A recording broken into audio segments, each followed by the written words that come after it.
Hola, muy buenas tardes a todos. Para el día de hoy, eh, digamos también marcando la pauta de lo que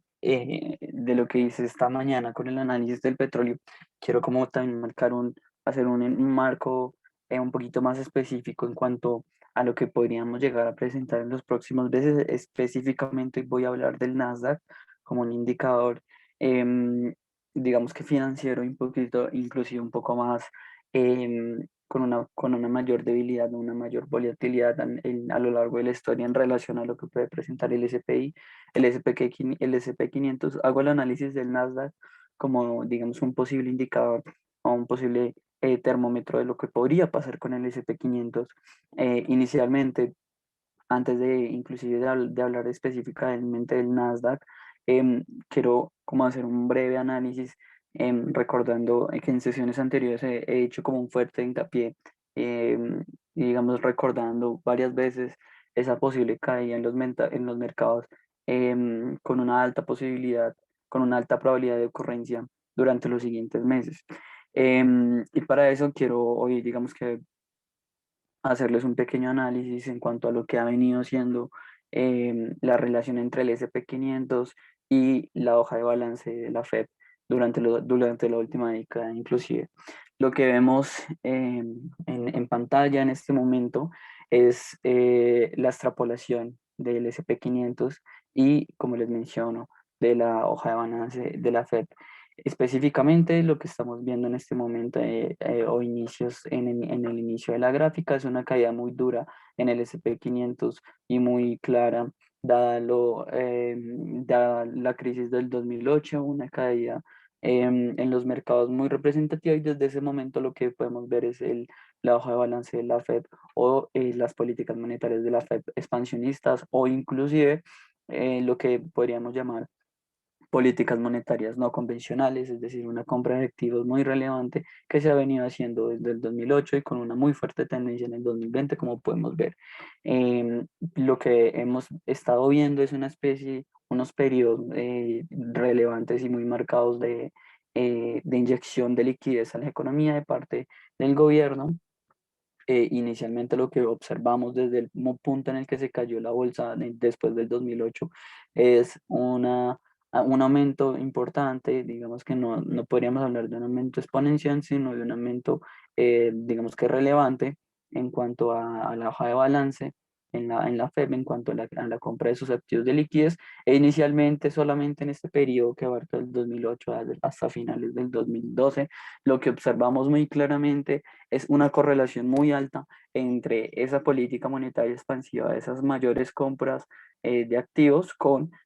una subida en la bolsa, eh, específicamente en el SP 500. Es una correlación que observamos ya desde inicios de la década y que ha tenido una muy fuerte relación. En el periodo en el que se acaban esta compra de activos y la bolsa comienza, digamos que a corregir, viene un periodo muy interesante, que es el periodo de una reducción en las tasas de impositivas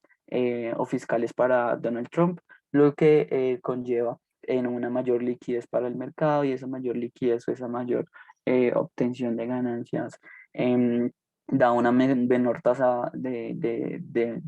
impuestos que se tiene que pagar. No derivan otra cosa que en una subida en los mercados financieros, que es lo que vimos en el periodo anterior. Ahora, en 2020 esta caída corresponde, por supuesto, al inicio del COVID. Estamos hablando de marzo, y aunque la gráfica está incompleta, si la completamos, lo que veríamos es el SP 500 subiendo por encima de estos valores, por encima del 3.400 en este momento. Como para tener en cuenta, eh, se está ubicando, y ya desde hace un tiempo, por encima de los 4.000. eh, Específicamente, en este momento, para la hora en la que estoy grabando este video, estamos en el nivel de 4.195, récord histórico. Y por supuesto, lo que observamos desde el inicio del 2020 es esa política monetaria expansiva, política monetaria de inyección de liquidez, digamos que una inflación en los mercados muy relevantes, y por supuesto esta línea casi que de manera vertical, que observamos en la hoja de balance de la FEP. En general, ¿qué podemos aprender de esto? es una liquidez muy impresionante que le ha dado Estados Unidos al mercado estadounidense, y con eso lo que conlleva no es otra cosa que una subida en los valores y y en el índice del S&P 500. Sin embargo, hay que mencionar que esta gráfica, si la tendríamos completa, estaríamos hablando de niveles por encima, y con una gráfica inclusive un poco más horizontal de parte del balance de la Fed. Em, Ahora, digamos que lo que llama la importancia son los últimos datos que se han dado específicamente en materia inflacionaria. La semana pasada estábamos hablando de un crecimiento de Estados Unidos cercano al 6,4, pero también estábamos hablando de un deflactor de un 4,2, es decir, que parte de ese crecimiento se está explicando por la inflación, y por otra parte teníamos ya no solo datos anteriores de inflación cercana, digamos, del IPC de Estados Unidos cercana, inclusive por encima del 2%, y digamos que no como el dato inflacionario que tanto le gusta a la Fed, que es el PCE, que está por encima, em,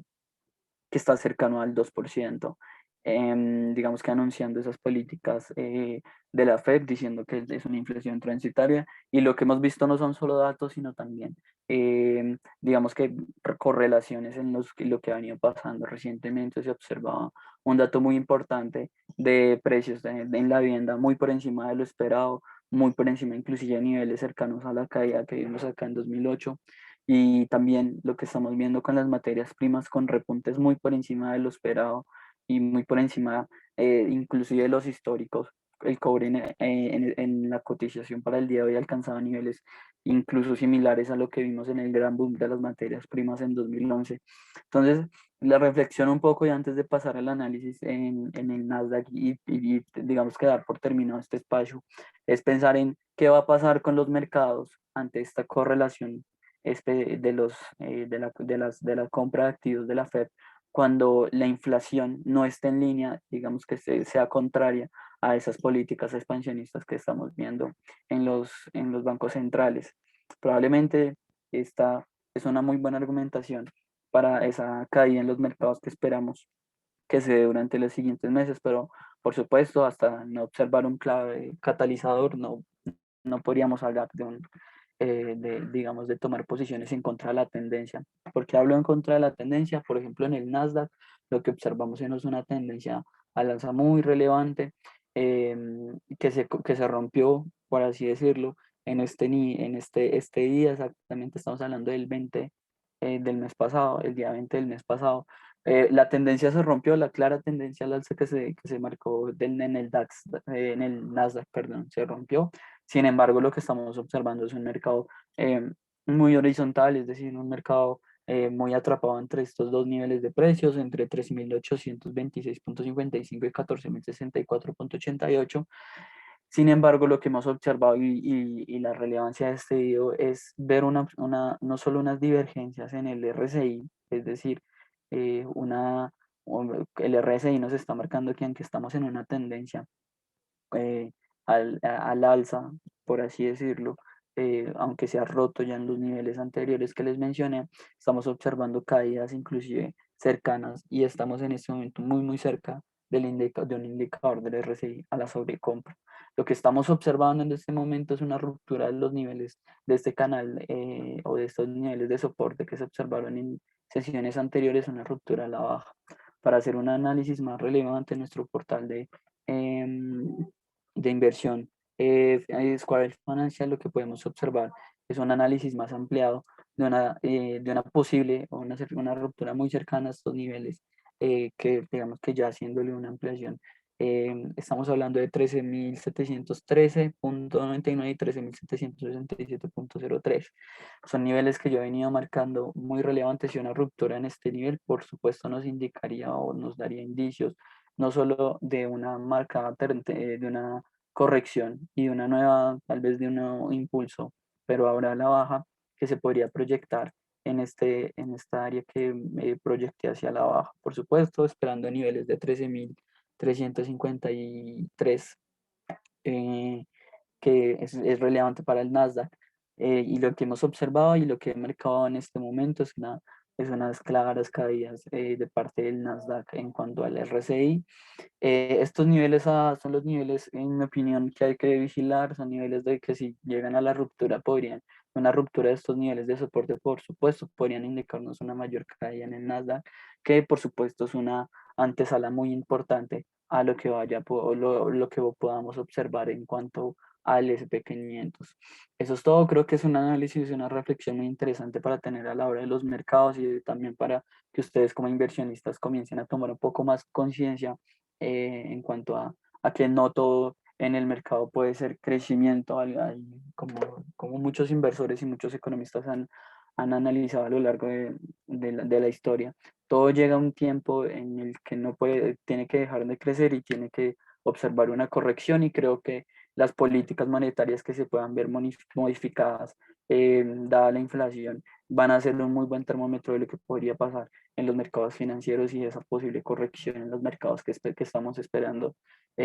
muchos economistas desde tiempo ya, desde hace ya un tiempo.